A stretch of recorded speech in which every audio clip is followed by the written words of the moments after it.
Good afternoon. I'm Paul DiRienzo, host of The Torch. The Defense Department Inspector General said Wednesday it's investigating complaints the acting Defense Secretary, Patrick M. Shanahan, has been promoting his former employer, the Boeing Company, and disparaging its military contractor competitors.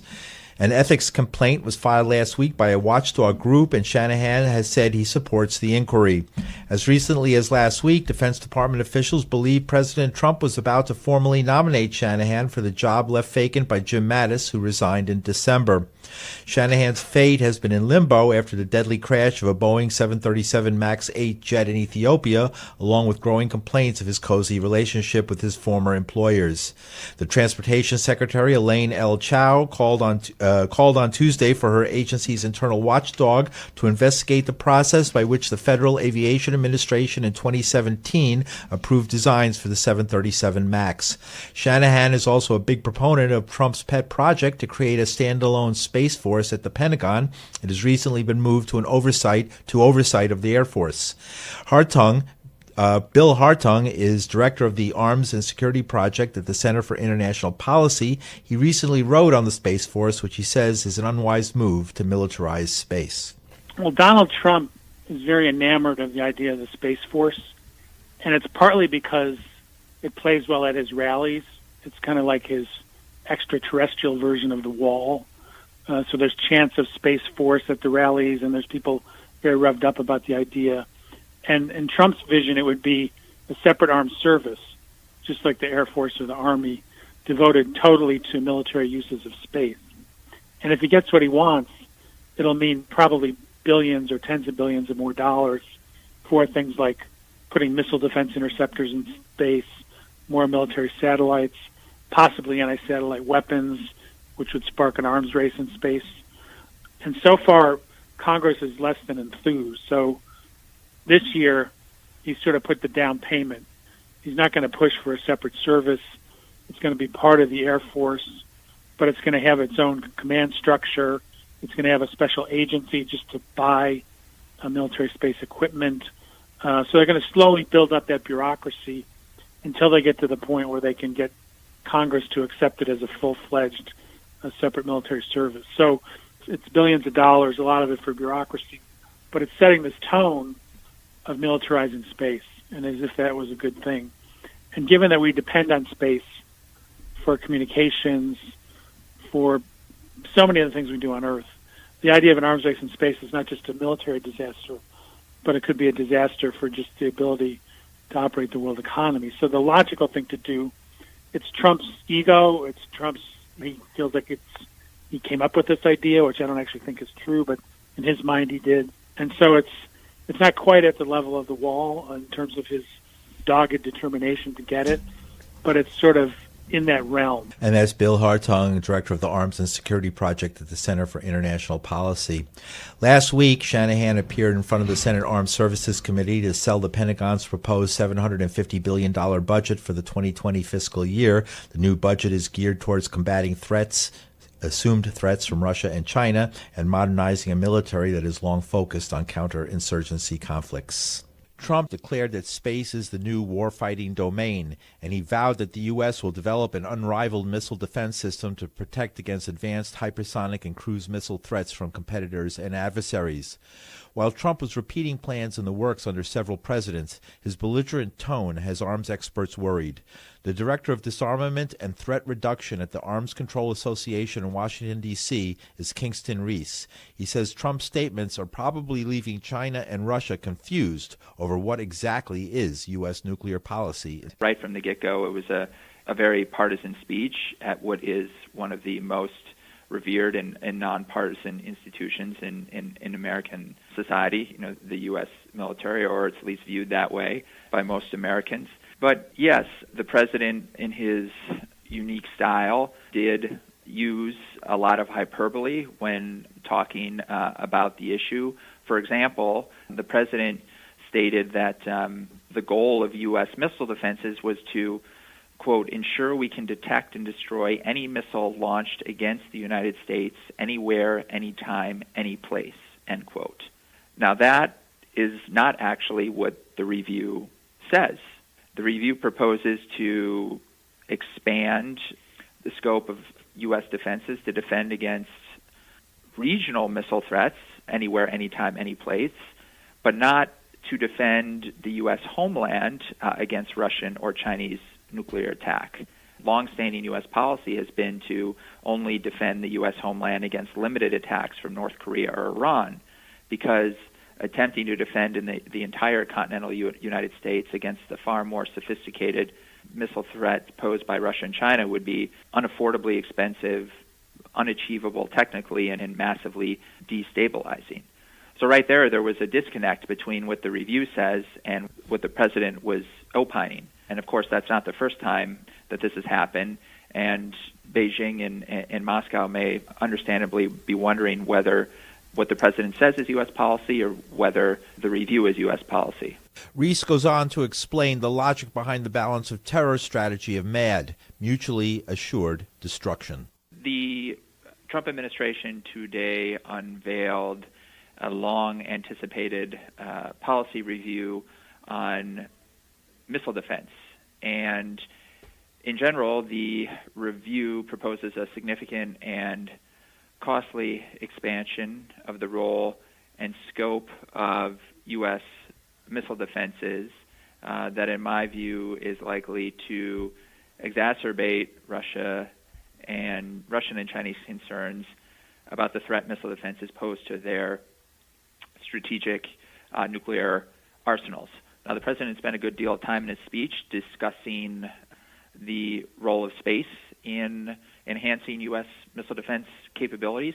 In particular, he noted that the administration will be more aggressively pursuing the development of a space-based sensor layer, meaning that the Pentagon will seek to develop satellites to put in space to help detect and track adversary ballistic missiles that might be launched against the United States or U.S. allies. Currently, the United States has radars based on the ground on planet Earth that do much of the heavy lifting when it comes to attempting to track and detect missiles, and putting sensors in space to assist with detection and tracking would, in theory, strengthen the overall capability of our missile defenses. One area that the Missile Defense Review did not recommend immediately proceeding on was putting actual interceptors in space that would seek to eliminate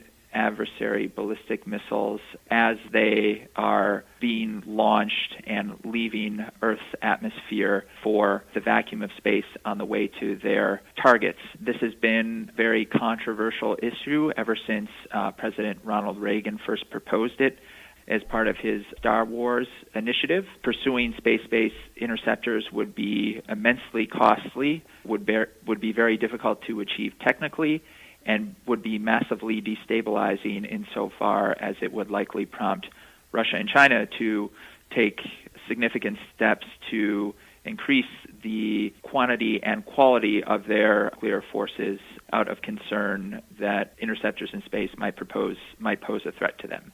So the Missile Defense Review proposes to further study the concept of putting interceptors in space, and it remains to be seen whether the Pentagon will propose to eventually pursue them. Is there anything in the president's proposals that were made in the speech that is different from what has been proposed by past presidents? Does he add anything that hasn't been mentioned before? Yeah, so I think there is a fair amount of continuity with the past U.S. approach, the approach of previous administrations on missile defense. However, there are also some significant departures. So, for example, the review expands the purpose of missile defense to defend not only against ballistic missiles, but also to defend against cruise missiles and an emerging type of missile threat known as hypersonic missiles. The review also proposes to more aggressively defend against Russian and Chinese regional missile threats. So by regional missile threats, I mean shorter, medium, even intermediate range missiles. The review also proposes to augment the defense of the U.S. homeland with an additional type of interceptor known as the SM-3 Block 2A, which could be capable of intercepting intercontinental ballistic missiles. Right now, the United States has one system that is designed to defend the U.S. homeland, and that system is known as the Ground-Based Midcourse Defense System.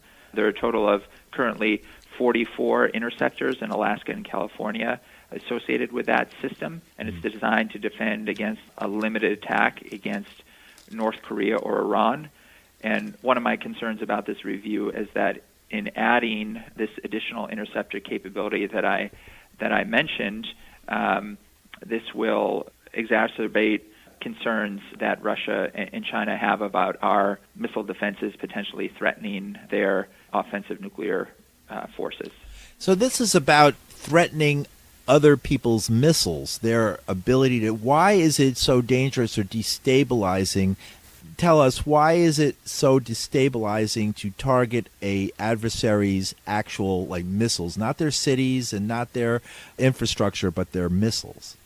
The nuclear relationship between the United States and Russia, and also the United States and China as well, has long been characterized as one of mutually assured destruction, whereby each side has sufficiently survivable and capable nuclear forces that attempting to target or eliminate those nuclear forces simply isn't feasible.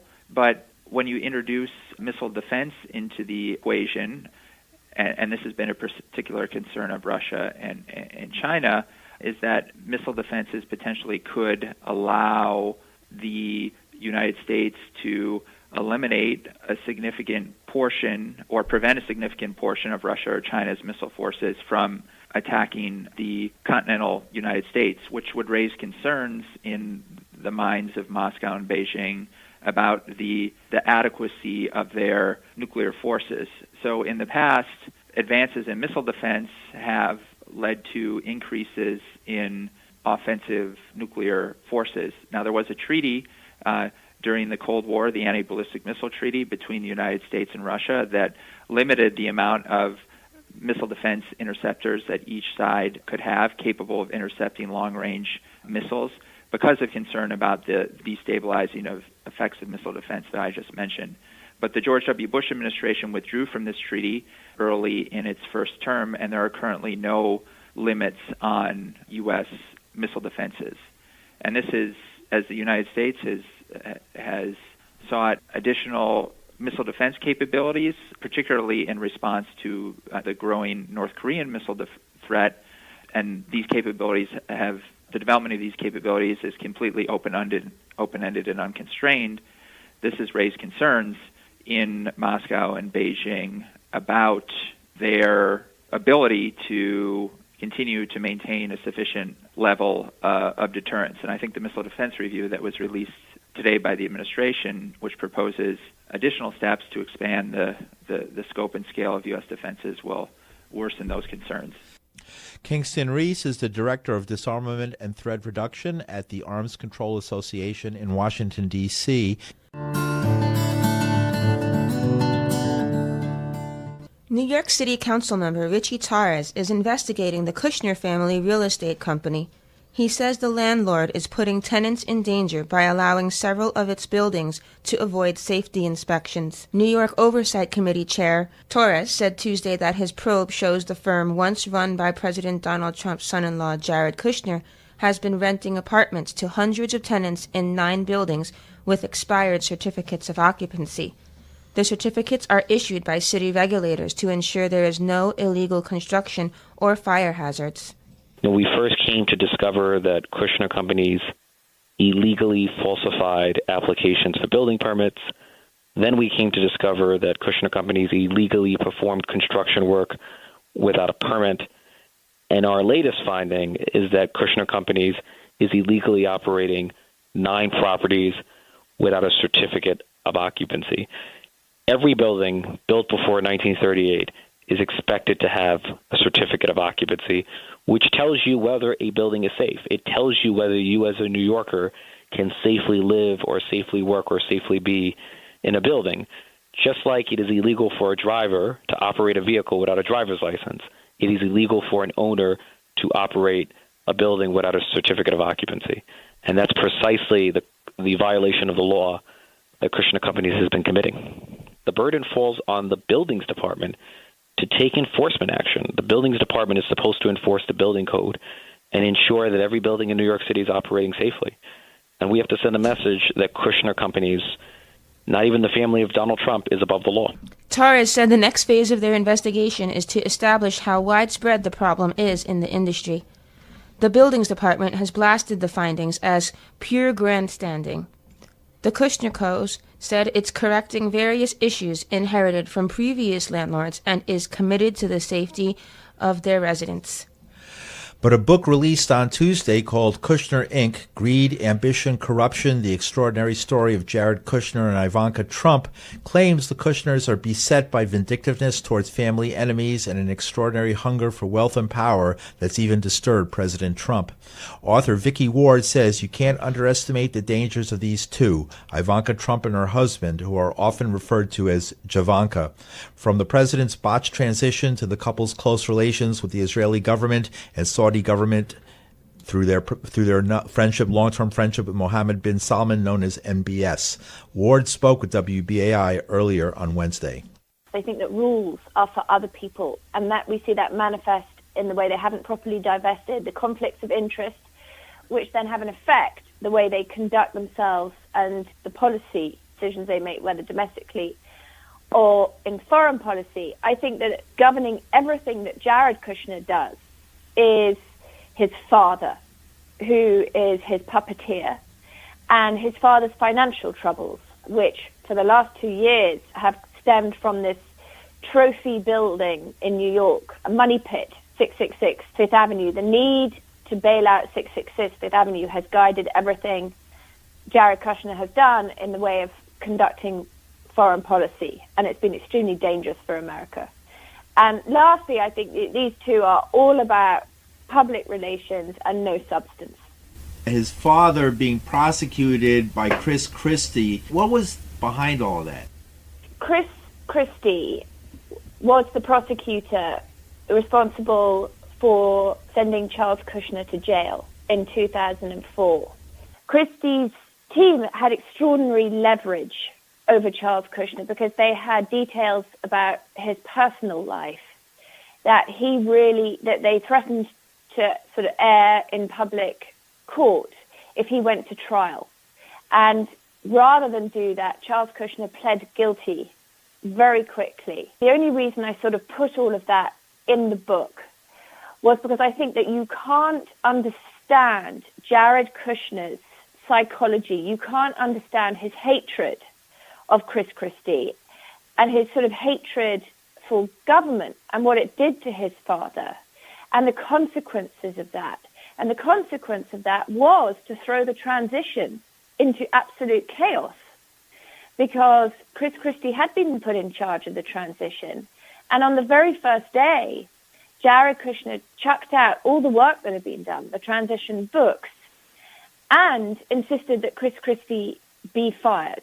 And it was, and you can't understand the level of emotion and vindictiveness unless you understand what happened back in 2004. Both Kushner and Ivanka both were given this position where they were supposed to find Middle East peace. So the Kushners have been friends for a very, very long time with Bibi Netanyahu. You know, that Bibi Netanyahu stayed in Jared's bedroom when many years ago Jared gave up his bedroom when he stayed overnight there. And I think that what you see in the book is that Bibi Netanyahu may as well be the American Secretary of State. Basically, he is the one, he's like the grand chess master moving all the pieces around. He was totally supportive and suggesting this idea that the U.S. soften its stance towards Russia because he wanted Russian cooperation in Syria against Iran. He thought it was a good idea for the Saudis and the United Arab Emirates to basically subsidize some sort of peace plan, which requires quite a lot of concessions from a lot of people except for Bibi Netanyahu. Did you mention the Khashoggi assassination? MBS played Jared. Jared cozied up to MBS for money both for his peace plan and for private business projects. MBS had a whole other agenda. He also wanted money and was prepared to, at America's expense, to blockade Qatar with American support, and that Qatar has an American airbase there. So it was extraordinarily dangerous thing to do. He had Jared's support in all sorts of terrible things, including when the blockade didn't work, he then rounded up 6 of the 7 Saudi royal families and imprisoned them and tortured them, basically because he wanted their money. The only family he didn't round up was his own. And when Rex Tillerson, the Secretary of State, said to Jared Kushner, don't you think it's statistically unlikely that MBS's own family are not corrupt? Jared didn't want to know. He didn't want to know when Rex Tillerson told him that what he was freelancing and cutting out the State Department and national security for Jared Kushner to run his own foreign policy was extraordinarily dangerous. The tables got turned because it turned out that Saudis had less money than Jared and the president had originally thought. So in fact, Jared was very receptive to the Qataris, who then came to Washington and said, well, we've got lots of money, but we need America to end the blockade, end its support of the blockade.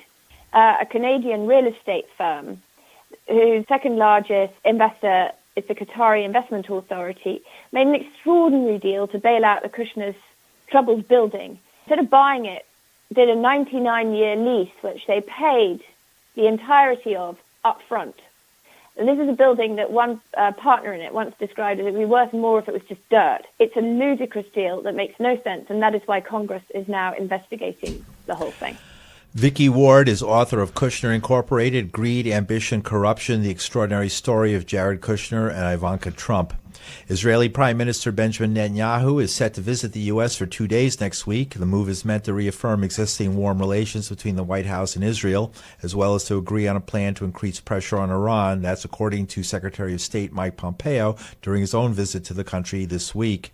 The diplomatic back and forth comes weeks before Israel's election, in which Netanyahu seeks a 5th term despite facing a series of corruption allegations. President Donald Trump said it's time for the U.S. to fully recognize Israeli sovereignty over the Golan Heights, a political gift to Prime Minister Benjamin Netanyahu just weeks before a tough re-election vote.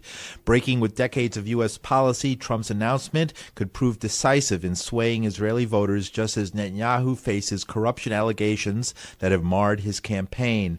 It's also likely to draw rebuke from the international community, which never recognized Israel's sovereignty over the territory captured in 1967. Netanyahu met with U.S. Secretary of State Mike Pompeo in Israel, where he thanked Trump. President Trump has just made history. I called him. I thanked him on behalf of the people of Israel. He did it again. First, he recognized Jerusalem as Israel's capital and moved the U.S. embassy here. Then he pulled out of the disastrous Iran treaty and reimposed sanctions. But now he did something of equal historic importance. He recognized Israel's sovereignty over the Golan Heights. And he did so at a time when Iran is trying to use Syria as a platform to attack and destroy Israel.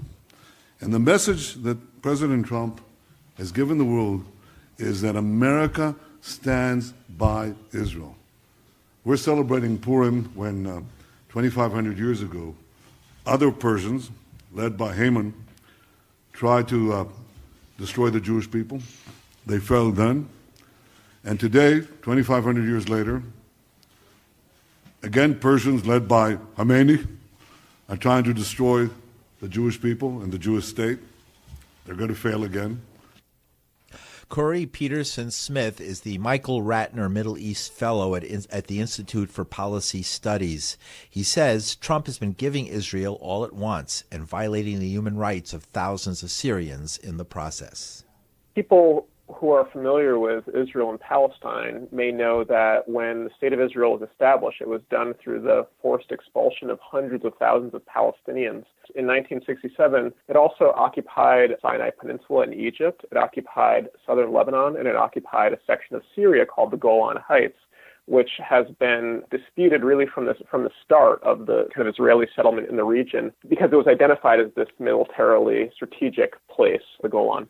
And so, over time, Israel gave up its occupation of the Sinai Peninsula. It was forced out of southern Lebanon. Of course, it continues to occupy the whole of historic Palestine, including the West Bank and Gaza, and it also occupies the Golan Heights, which is this section of Syria. Now, when Israel invaded the Golan in 1967, 130,000 people were actually forced out of that area and remain unable largely to return to where they live. There remain about 7,000 people who had been living there, and their freedom of movement is restricted, families are separated, and Israel has really been working on cementing its occupation.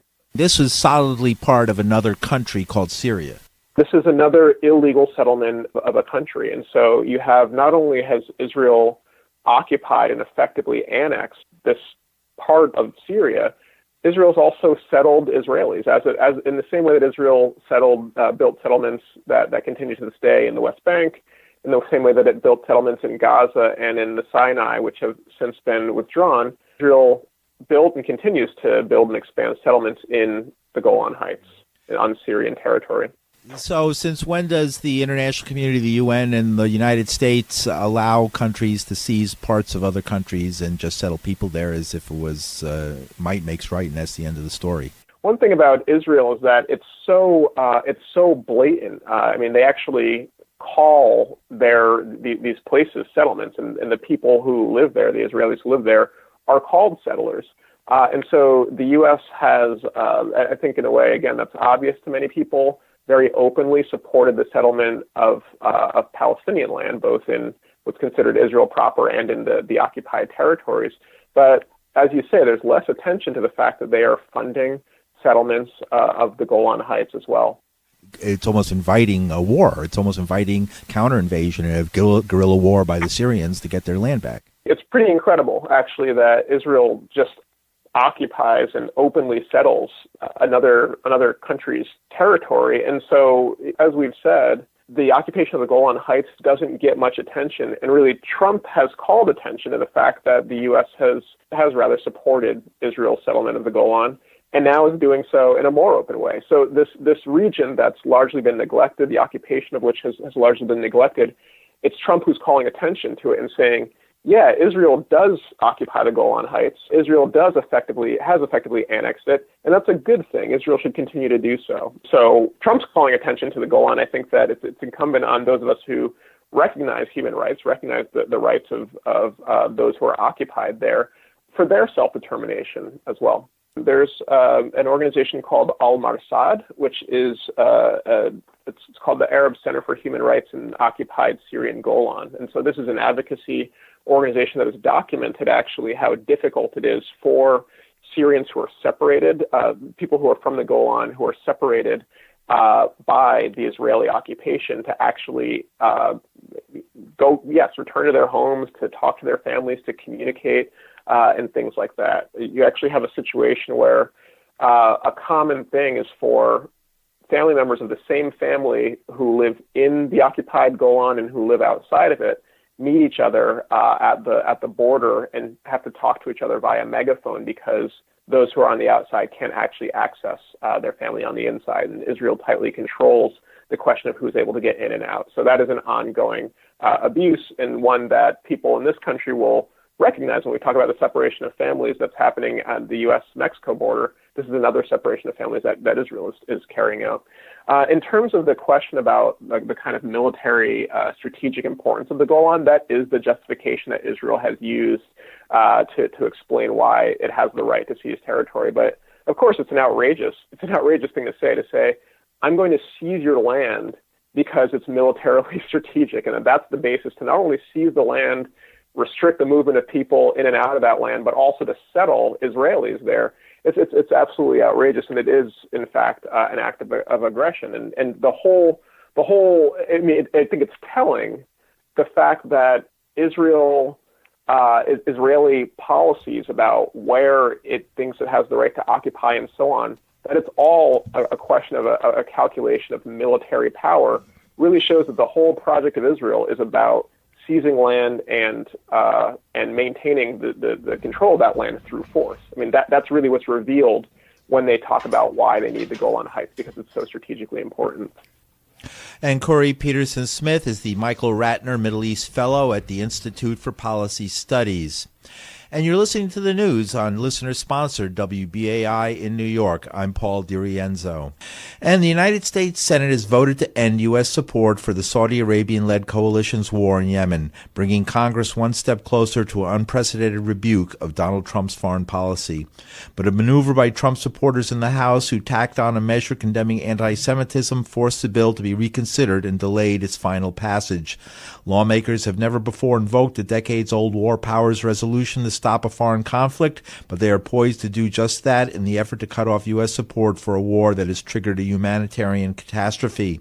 Shireen El-Adin is an assistant professor of education at Michigan State University. She was born and raised in Yemen. She says the bill was aimed at logistical and intelligence support of Saudi Arabia by the United States. So they just actually passed the resolution in the Senate last night with a vote of 54 to 46. And this would have been, this was a bill that was introduced in the House first, and it passed last month in the House, and it directs President Trump to end hostilities in Yemen. So we know that the U.S. is involved in the war in Yemen, and it's been increasingly supporting the Saudi-led coalition there, not only with weapons, which the bill doesn't address, but with intelligence and logistics and training and mid-air refueling and so on. So the House initially passed a bill that would prevent Trump from continuing this on, given that it's illegal. Actually, the War Powers Act of 1973 prevents the president from being able to declare war. And then the Senate last night, passed a similar bill. I see. So the bill you were mentioning, the Senate bill that was passed, is the Senate version of the House bill. Is that it?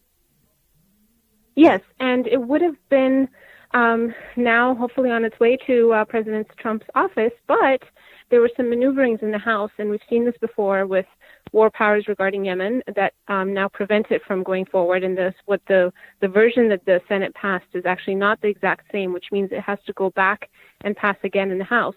And the reason for that is because GOP leaders at the last minute, after passing the bill in the House, included some language condemning anti-Semitism as an amendment to this bill. Now, because of germaneness laws, laws that say that these bills, if they're going to pass in one chamber from the next, they have to be, the amendments have to pertain to the issue itself. Since anti-Semitism has nothing to do with the war in Yemen, the Senate couldn't, in fact, pass the exact same bill as we had hoped, and instead passed a version of it, which now has to go back to the House and be passed again. I see. And will they pass do you expect the House to pass the bill with the language condemning anti-Semitism? So that already went through, which is why it couldn't go through in the Senate. But now we're hoping that the amendments, as the bill as it is, will just pass again in the House without the inclusion of any other amendments that would, not be in relation to the issue itself. Why did the House include language on anti-Semitism at the last moment? So this is, they tried to do it in a rebuke to the Democrats when the whole controversy around Representative Omar happened. But the fact that they included that, they could have tacked it on to any bill or to have a separate bill. The fact that they included it as an amendment to the War Powers Resolution in Yemen, it makes no sense other than to try to divert again from trying to prevent this war from ending. What is happening in Yemen right now, and why is this such a pressing, important bill? Well, the war has not let up. We don't have as many airstrikes that we hear about, at least in the capital city of Sana'a, but the Saudi-led coalition is still waging war in Yemen with extensive support from the United States. They are bombing civilians daily. They were just civilians that were bombed 2 days ago. 14 children were among those killed. And, of course, the thing that's killing Yemenis most of all is the blockade that the Saudis and the Emiratis have imposed on Yemen. So land, air, and sea blockade that prevents the entry of aid and food and medicine, or limits those entries. They've shut down Sana'a airport and other busy airports in Yemen, and they control the airspace, so people are kind of trapped within and die because they can't access healthcare within the country or outside. And so the situation really is dire. The number of kids who continue to die of starvation has increased. Every 10 minutes, a child dies in Yemen. So the number, and this is, a child below the age of 5. So the numbers really are horrific. And tens of thousands of Yemenis have already been killed in the violence. Hundreds of thousands have starved to death. And so this should be an urgent matter, and it should not be a partisan issue. The Senate bill was co-sponsored by Bernie Sanders, an independent, Chris Murphy, a Democrat, and Mike Lee of Utah, who's a Republican. So really, this should have been something that everybody has an interest in passing, given the incredible humanitarian toll. But we've seen such a reluctance to end the cooperation with Saudi Arabia because of how much money is involved in this situation. So this War Powers Act is really not talking about weapons, but talking about other aspects of U.S. support for Saudi Arabia. Exactly. Intelligence, logistics, training, refueling, things like that.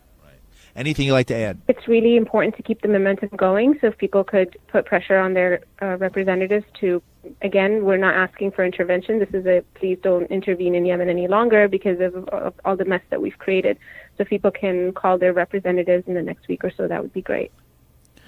And as Shireen Al-Adin speaking about the war in Yemen, Trump's support for Saudi Arabia has been a point of tension with Congress since the killing of U.S.-based journalist Jamal Khashoggi last year. Lawmakers from both parties have criticized Trump for not condemning Saudi Arabia strongly enough for the killing. The vote puts Congress on a collision course with Trump, who has already threatened to veto the resolution, which the White House says raises serious constitutional concerns. And in yet another stunning rebuke to the president, a dozen defecting Republicans joined Senate Democrats on Thursday to block the national emergency that President Donald Trump declared he would so he could build his border wall with Mexico. The rejection capped a week of confrontation with the White House as both parties in Congress strained to exert their power in new ways. The 59-41 tally followed the Senate's vote a day earlier to end U.S. involvement in the war in Yemen. Venezuelan ambassador to the United States, Carlos Vecchio, who was appointed by the U.S. recognized and unelected provisional leader of Venezuela, Juan Guaido, took over several Venezuelan diplomatic buildings on Monday. Access was gained to 2 Defense Ministry buildings in Washington, D.C., and 1 consular building in New York.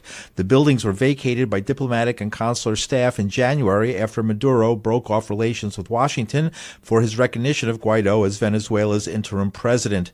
Vecchio answered questions under a freshly hung portrait of Guaido inside the office of Venezuela's military attaché to the U.S. Capitol, with members of the anti-war group Code Pink protesting outside. They destroy everything. So that's what they have done here. So basically they destroyed this house.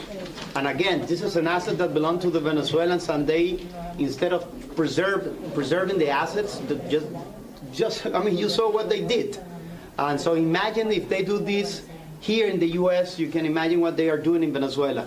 I don't have any doubt that Venezuelans are ready for a change. The change will come. It hasn't come because we have a dictatorship in Venezuela. We have a dictator that is willing to kill the people in order to keep privilege, but that will be the end. On Tuesday, President Trump met with Brazil's conservative new president, Jair Bolsonaro, at the White House. Trump said that possible military intervention against Venezuela was still on the table, as well as more stringent sanctions against the country. It seems like Maduro is no closer to leaving, and I'm wondering if you're getting worried about losing momentum, and how long are you being told that this is going to take? I'm not being told any specific time. They've been there a long time, between him and his predecessor. At some point, I would imagine things will change, but we really haven't done the really tough sanctions yet. We can do the tough sanctions, and all options are open, so we may be doing that. But we haven't done the toughest of sanctions, as you know. We've done, I would say, right down the middle. But we can go a lot tougher if we need to do that. But it's a very sad thing. We're not looking for anything other than taking care of a lot of people that are starving and dying in the streets. What's happening there is a disgrace. This was one of the wealthiest countries in the world, and all of a sudden it's it's grief-stricken, poverty-stricken, no food, no water, no air conditioning, no anything, no power. For a long time last week, no power, and that's going to break down again because it's being held together by threats. So it's very sad, Roberta, very sad to see. Okay. May I ask President Bolsonaro? President Bolsonaro, Are you open to the idea of allowing a U.S. base or U.S. military personnel, a military presence in Brazil to provide support on the border with Venezuela? And is that something that you talked about with President Trump today? Yeah, we have discussed the possibility of Brazil becoming a great allied extra NATO. Recently, we requested that food was sent through Boa Vista, the capital of Roraima state, through or Friends from America, so that humanitarian aid was provided to Venezuela. At this point in time, this is where we stand. So for as much as it's possible for us to do together to sort out the issue of the Venezuelan dictatorship, Brazil will be more than willing and ready to fulfill this mission and take freedom and democracy to that country, which up until recently was one of the wealthiest countries in South America. But nowadays, people are starving to death. They are suffering violence, lack of medication. It's something terrible that's going on in there. And we need to put an end to this issue, which is pervasive to the whole wide world. Gabriel Hetland is an assistant professor of Latin American studies at Albany University. He says the absence of real negotiations is risking more violent confrontations. There still is a possibility of military intervention by the U.S. or by U.S. allies. And I think that possibility has been, somewhat more clearly, literally, quote-unquote, on the table, as Trump officials keep saying, since basically Guaido declared himself president on January 23rd. But it does seem unlikely. There have been statements by, I think, the head of Southern Command, so the sort of U.S. command over Latin American forces, said very clearly I saw it in a tweet, but I think he said it to some allies, that none of the U.S. allies in the region want military action, or he might have said something like there's no appetite for military action at all.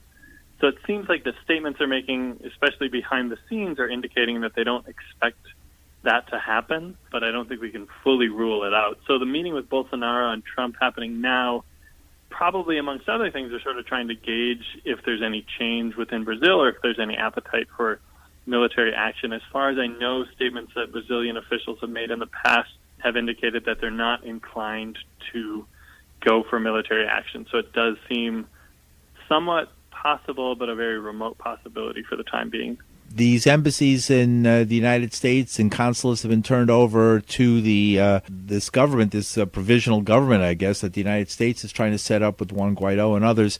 Is this a significant act? It's a very provocative act. They've been trying to do this in various places in the U.S., I think abroad as well, in European countries and various places where they do have embassies. And they've done it in New York. I know they've done it in a couple of other cities in the U.S. very recently, just this week.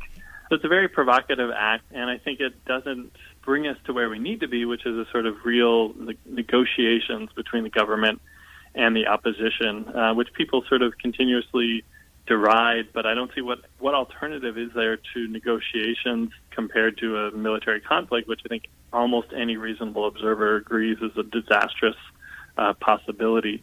So the actions that are happening this week, they just seem to, be very provocative and not bringing us in the right direction. And I don't expect that the U.S. is going to reverse it, but Venezuelan officials, the foreign minister in Venezuela, have called for that to happen. It just seems like Maduro is still in control of the military, is still in control of the state within Venezuela.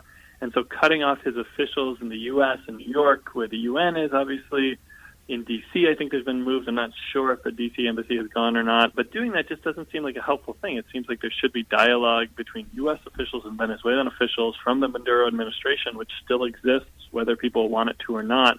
And so all of these actions are just, sort of needless provocation, in my view. Do you think this blackout that happened was sabotage, as they were trying to say in the government there? I've tried to figure out, what the plausibility of that is, and it seems plausible but not proven. So there's certainly evidence that there's statements by union officials and their statements by engineers, which seem, frankly, do seem credible. And there's some reports. Then a New York Times reporter went to the Guri Dam, which was the one that led to the blackout, and it provides, up to 70-80% of all electricity within Venezuela overall, which is tremendous for one single dam. And he did some, reporting and snooping around the grounds there, doing the investigation of what was happening. And I think he found that, and other evidence has pointed to some fires happening there in the days before the blackout occurred. So it seems like there's, a credible story that it wasn't sabotage, but we can't rule out sabotage by any means. I mean, I think there's contingency plans from a number of years ago where opposition folks explicitly said behind the scenes that they would consider things like that. There's a history of the U.S.-supported radical fringe of the opposition trying to, successfully engaging in destruction of public infrastructure, and it doesn't seem implausible to think that the U.S. and the more radical fringes in the opposition would want something like that to happen, because it certainly doesn't look good for Maduro. I mean, the blackout was really devastating. We're talking 4 or 5 days in almost the entire country with very limited or no electricity whatsoever. So a really, really negative event in the country, and the U.S. would want something like that to happen, or thinking that the U.S. would want something like that to happen is not implausible. So I haven't seen proof of it. I think that there's other explanations, but I think it's certainly possible. Having said all that, I think it's also important to acknowledge that the government really hasn't done the maintenance they need. They haven't done the investment they need in the electric grid. There's a secondary dam, the Tacoma Dam, which has been a project which was initially announced in 2002. There's reports that $9 billion of money have been spent on the project. Almost half of that went to a scandalous Brazilian construction firm, Odebrecht, which is, huge corruption scandals throughout Latin America involving that firm. Did emerge some credible evidence of sabotage. But and the third thing I think just to keep in mind there is that U.S. sanctions, which are an underappreciated aspect of the crisis in Venezuela right now, clearly had a role in this, because the New York Times itself reported that there was no fuel for the backup generators. So if there was no fuel for the backup generators, which is directly attributable to the recent oil sanctions in Venezuela, that was why they couldn't stop the blackout after a couple of hours like they normally do. And so there's a variety of factors. There's shared responsibility for what's happening, and I think we have to keep that in mind. All right, great. Anything like that? It continues to be a very worrisome situation on the ground in Venezuela. It's clear that, there's a lot of people suffering very badly. It's clear that there's a lack of faith on the part of multiple parties, and it is still clear that there's sort of a kind of a winner-take-all mentality by both the opposition and the U.S. and the Maduro administration, and that's not conducive to the type of compromise which needs to happen to resolve things. So hopefully something will change that. There does seem to be some backstage talks between Russia and the U.S. Maybe that will be helpful, but it's very much a worrisome situation. Gabriel Hetland is an assistant professor of Latin American Studies at Albany University. Meanwhile, several people were killed in demonstrations along the Venezuelan border with Brazil in early March. Among those killed were members of the Pemon Indians who attempted to block Venezuelan troops from entering their lands. The Pemon live in a wild and remote area near what may have been the site of the fictional story The Lost World by Arthur Conan Doyle. The advocacy director for the tribal rights organization Survival International is Fiona Watson. She says the deaths of the lightly armed indigenous people have received almost no coverage in the world's media. This incident we're talking about involves a tribe called the Pemon. There are about 30,000 of them. Most of them live in the southern part of Venezuela and a few in Guyana and neighboring Brazil. And in Venezuela, their land is in the most extraordinary area. It's incredible. It's full of savannas, forest, and these amazing flat-top, like table mountains, which they call tepuis. What happened? As far as we know, on the 22nd of February, there was a horrible shootout on the road that passes through Pemon land from the sort of center of Venezuela. It goes right down to the Brazil border. And there's a community there called Kumaracapai, and they were blockading the road. And that was to stop the army from reaching the frontier with Brazil, because they had been ordered to close the border to prevent humanitarian aid coming in from Brazil. And due to the crisis and chaos in Venezuela, there are great shortages of things like, basic medicines, food, that sort of thing. And the Pemon wanted medicines to come in. And so they were angry that the convoy was going to be stopped. So they blockaded the road, and the army fired on them, and one Pemong woman died almost straight away. And then as far as we know, 6 other people have died, most of whom are Pemong Indians who subsequently died of their injuries. So it was a very brutal attack because the army were clearly armed with guns, and the Pemong, from what I can see in the videos, were not armed at all. Or if they did have arms, they were bows and arrows, which are no match at all for firepower. And then after that, the whole area went down into lockdown. Troops were sent to the border town called Santa Elena, and I've seen video there of shooting, tanks on the street, lots of shooting, people fleeing. And Pemong that I have spoken to, in fact, one of my good Pemong friends says that his in-laws have fled the area. So there's a lot of tension, a lot of violence, many Pemong in hiding. Many were arrested. Subsequently, some of them have been released. So it's a pretty chaotic situation, actually. How does this fit into the politics of the region? The politics are undoubtedly complicated. I think what's been going on in this particular area where the Pemong live is that, and in fact it's the same in other parts of Venezuela that I know of, is the breakdown of law and order. And Venezuela, parts of Venezuela, including the Pemong territory, have been overrun by what they call sindicatos, which are these kind of armed gangs or militias, drug traffickers, people who are taking advantage of the general chaos as Venezuela slides and is in crisis. There's also a big problem, and has been for a while, on Pemong land, which is to do with gold mining. There are gold mining companies, and in fact, President Maduro several years ago announced a massive corporate scheme whereby that's called the mining arch of the Orinoco. The Orinoco is the main river in this region, and it's a huge scheme whereby a lot of indigenous territories and protected areas would be opened up to large-scale mining. So many indigenous peoples, including the Pemong, are very worried about this. So if you put all these factors together, like the looming threat of large-scale gold mining, the breakdown of law and order, these sindicato groups acting like militias, doing what they like, it's a very toxic and volatile situation. And in fact, in December, one Pemong was killed by the intelligence services of Venezuela, who were going into an area with a view to getting out small-scale gold miners to pave the way for large-scale gold mining. So there was a conflict over that. The recent killing of Pemong last month has to be really looked at in that context. And that's Fiona Watson, an advocacy director for the tribal rights organization Survival International. I'm your host, Paul DiRienzo, and you've been listening to The Torch.